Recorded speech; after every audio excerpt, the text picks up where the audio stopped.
Student movement start हुई एक मतलब जो कोटा सिस्टम के खिलाफ, तो उस कोटा सिस्टम का जो है वो मुतालबा भी मंजूर हो गया था। तो अब बाद में जो लोग इस चीज़ पर तबसरा कर रहे हैं, जब जिन लोगों को इस चीज़ पर जो तारीख पर नज़र रखने वाले लोग हैं, इन लोगों ने अभी उनको ये टेंशन है कि क्या इसके पीछे भी उन्हीं किसी हाथों का हाथ है जो पाकिस्तान में 75 साल से कहा जा रहा है गोरे का हाथ है।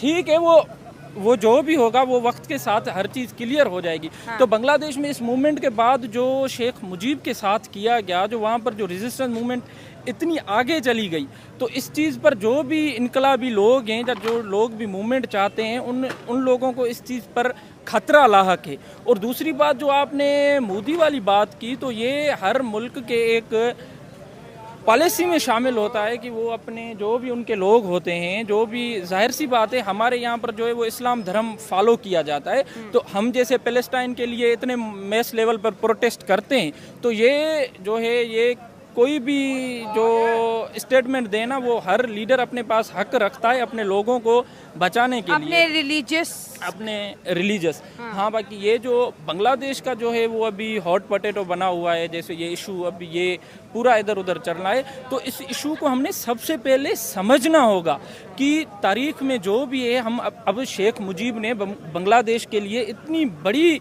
जो है वो रेजिस्टेंस की और उन लोगों को आज़ाद करवाया। उसी के पुतले को कैसे उसी के पुतले को कैसे तोड़ा है, और 2 दिन पहले जो आर्मी शेख हसीना के ऑर्डर फॉलो कर रही थी, वो एक दिन में कैसे दस्तबरदार हो गई। जो स्टूडेंट का जो मुतालबा था वो जो है वो भी पूरा हो गया था। ठीक है, वो प्रोटेस्ट नहीं था, लेकिन फिर हिंदुओं पे भी हमले शुरू हो गए। इसके पीछे किसकी साजिश नजर आती है? अब इस मसले को हमें थोड़ा समझना होगा कि जो शेख हसीना का टाइम पीरियड था, जाहिर सी बात है वो एक डिक्टेटरशिप की तरफ जा रहा था। 15 साल हो गए थे, उसमें बहुत सी पॉलिसीज भी ऐसी हैं जिसको हम जो है वो क्रिटिसाइज कर सकते हैं, पर इसमें जो मंदिरों को या किसी चीज़ को जलाया जा रहा है, तो इस चीज़ को हम सब ने इंडोर्स करना होगा और देखना होगा। ये वही मजहबी इंतहा पसंदी है और इसमें जमात इस्लामी का बड़ा फैक्टर शामिल है। हमने इस चीज़ को तारीख का मुताला करना होगा कि शेख हसीना के टाइम में वहाँ पर जमात इस्लामी बैन थी। तो हमारे यहाँ पर ये जो भी रिलीजियस एक्सट्रीमिस्ट लोग हैं, अब हमें अपनी सोसाइटी से भी लिंक करना होगा। यही खतरात हमें भी लाहक है।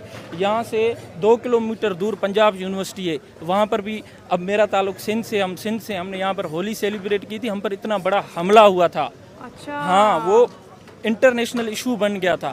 तो हमें, आप हिंदू हैं? मैं हूँ सिंधी, पर मैं सिंध से हूँ। हमारे वहाँ पर डाइवर्सिटी ज्यादा है, तो हमें इतना जो है वो मजहबी फर्क नहीं होता। सबसे पहले बांग्लादेश जो है ना इस टाइम तरक्की के ट्रैक के ऊपर चल पड़ा हुआ था, जो इन्होंने गलत ट्रैक जो है ना वो चूज किया। आप आ जाए कोरोना के ऊपर, आप आए कोरोना के टाइम के ऊपर पूरी दुनिया इकोनॉमी वाइज जो है ना नीचे आ चुकी हुई थी, लेकिन बांग्लादेश बड़ी तेजी से ग्रो कर रहा था, बड़ी तेजी से आगे चल रहा था। यानी कि बांग्लादेश अपने ट्रैक के ऊपर आगे क्यों अपने ट्रैक पे था? क्योंकि इंडिया के साथ उनकी यस थी हर चीज को लेके, इकोनॉमी वाइज किसी भी लिहाज से, करेंसी कर ले, ट्रेड कर ले, कोई भी चीज कर ले, तो इंडिया के साथ उनकी यस थी। लेकिन ये अपने ट्रैक पे चलते चलते ट्रैक से नीचे क्यों उतर गए हैं, ये इन्हें आने वाले टाइमों में पता चलेगा। देखे पता कैसे चलेगा, मैं आपको जो सबसे बड़ी बात ये बताना चाहूंगा कि बांग्लादेश के जो लोग हैं ना इस टाइम पाकिस्तान में शामिल हो चुके हुए हैं, दोबारा पाकिस्तान में ये लोग आ चुके हुए हैं। रियली मैं सही कह रहा हूँ। अच्छा। दोबारा पाकिस्तान में बांग्लादेश के लोग आ चुके हुए हैं। किस तरह आ चुके हुए ये भी मैं एक्सप्लेन करूंगा।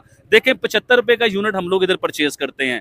दुनिया का महंगा तरीन पेट्रोल हम परचेज करते हैं, दुनिया का महंगा तरीन आटा हम लोग परचेज करते हैं। ये सब चीजें बंगाली परचेज करेंगे, 70 रुपए रेट में जो है ना यूनिट भी परचेज करेंगे। दुनिया का महंगा तरीन महंगाई उधर ऐसी आने के इन्हें पता चलेगा इनकलाब था या अजाब था इनके लिए। ये इनकलाब नहीं है, ये अजाब है। बंगाली लोगों को अभी समझ नहीं आया। आज में शेख हसीना बाजी ने जब गवर्नमेंट संभाली, इंडिया के साथ के रिलेशन बहुत बेहतर हुए। इंडिया ने पूरा साथ दिया, इंडिया ने पूरा हाथ रखा बांग्लादेश के ऊपर, और बांग्लादेश तरक्की पे रास्ते पे चल चुका हुआ था। इवन के बांग्लादेश का जो टका था ना, जिसे हम 2 टके का कहते थे बंगालियों को, उन्होंने अपना टका भी लेवल पे ला के दिखाया। पाकिस्तान से डबल करेंसी है उनकी, यानी कि बांग्लादेश का 1 रुपया हो तो पाकिस्तान में 2 रुपए बनते हैं। इस चीज को लेकर हिंदू, कोई मुस्लिम, कोई क्रिश्चियन, किसी की बात नहीं कर रहा, मैं कर रहा हूँ ह्यूमैनिटी की बात, मैं इंसानियत की बात कर रहा हूँ। देखिए दुनिया में कहीं भी किसी क्रिश्चियन के ऊपर प्रॉब्लम आएगी तो हम लोग बात करेंगे, किसी मुसलमान पे प्रॉब्लम आएगी हम लोग बात करेंगे। आज जो बंगाली हिंदू हैं इनके ऊपर जो टाइम आया हुआ है ना, उनके ऊपर बड़ी मुश्किल सिचुएशन बनी हुई है इस टाइम, क्योंकि बांग्लादेश की आवाम को किस चीज का गुस्सा है मुझे इस चीज की समझ नहीं आ रही। शायद ये गुस्सा है कि हिंदुस्तान के साथ जो सर शेख हसीना हिंदुस्तान ने हमेशा बांग्लादेश का साथ दिया है। 1971 में भी हिंदुस्तान ने बांग्लादेश का साथ दिया था, जो बांग्लादेश एक अलग रियासत बनी थी। मैं पूछना चाह रहा हूँ कि बंगाली मुसलमानों को हिंदुओं के साथ क्या प्रॉब्लम है? देखें आज बांग्लादेश में जब इंकलाब शुरू हुआ है तो बांग्लादेश में मंदिर तोड़े जा रहे हैं, ठीक है। उन्हें बहुत ही हिंदुओं को चुन चुन के मारा जा रहा है। एक इवन के एक लेडी कांस्टेबल थी, उन्हें भी मार दिया गया। इसके अलावा बहुत से क्रिकेटर है, उनके बारे में भी सुनने को आ रहा है, पता नहीं खबर सही है कि गलत है, कि उनके भी घर को जला दिया गया। मैम देखिए पाकिस्तान का नाम जहाँ पर भी आता है ना नेगेटिव वे में ही आता है। पाकिस्तान का नाम और पाकिस्तान के लोगों की वजह से ही ख़राब हुआ है। अगर हम लोग इस तरह की हरकतें ना करें, किसी के ऊपर इस तरह के इल्ज़ाम ना लगाएं, या अगर तो मेरा तो पहले पर्सनल पर्सपेक्टिव है कि इस तरह का कोई मामला तो अगर हुआ है तो वो पाकिस्तानी ने नहीं किया। अगर किसी ने किया है तो इसके पीछे ज़रूर कोई ना कोई बड़ी साजिश होगी, क्योंकि एक नॉर्मल बंदा डोनाल्ड ट्रंप जैसे बंदे के ऊपर हमला नहीं कर सकता।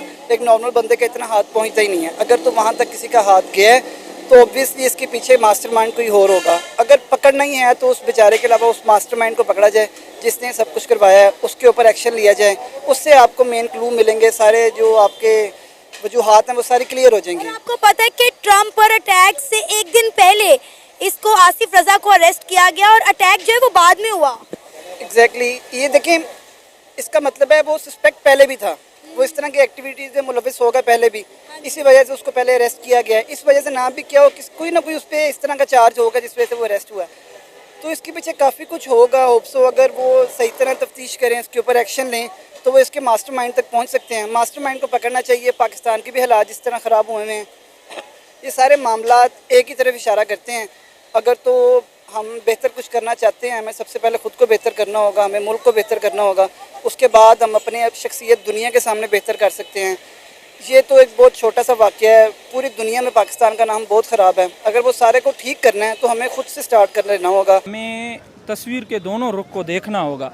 जो शेख हसीना की 15 साल की हुकूमत थी ना, उन्होंने भी अवाम के कुछ राइट्स को जो है वो इन्फ्रिंज किया, जिसके लिए हमें बगावत का ये जो सामना करना पड़ा। हाँ बाकी जो आपने बात की, उन्होंने तरक्की भी की, ऐसी भी नहीं। शेख हसीना की कुछ पॉलिसीज़ अच्छी भी थी। तो ये वही बात है जो हमने पिछली मर्तबा की थी कि आप जब तक लोगों की राय का एहतराम नहीं करेंगे तो आपके खिलाफ बगावत होगी।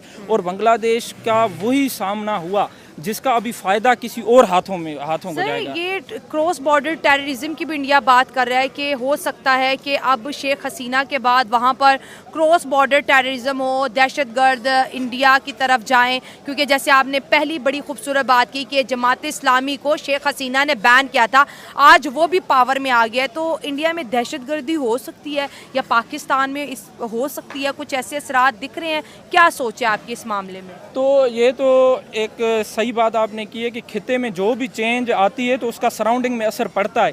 जाहिर सी बात है, हम एशिया में रहते हैं तो लिंकेज हैं, जैसे बांग्लादेश के इंडिया के साथ है और हमारे साथ भी कहीं ना कहीं लिंकेज है। पहले तो हम दो ही भाई थे ना, आपस में एक थे, फिर हम दो हो गए।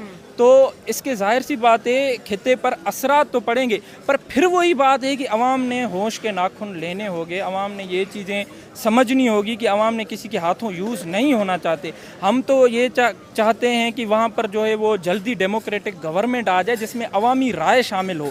अगर पाकिस्तान की तरह वहाँ पर एक कंट्रोल्ड हुकूमत राइज हो गई तो उसके नतीजे बहुत भयानक निकलेंगे, जिसमें मजहबी जमातें या कोई और किस्म की जैसे थर्ड पार्टी इन्फ्लुएंस है, तो ये बांग्लादेश के लोगों के लिए काफ़ी बड़ी डिस्टर्बेंस खड़ी हो जाएगी। दुनिया वॉर की तरफ नहीं जा रही?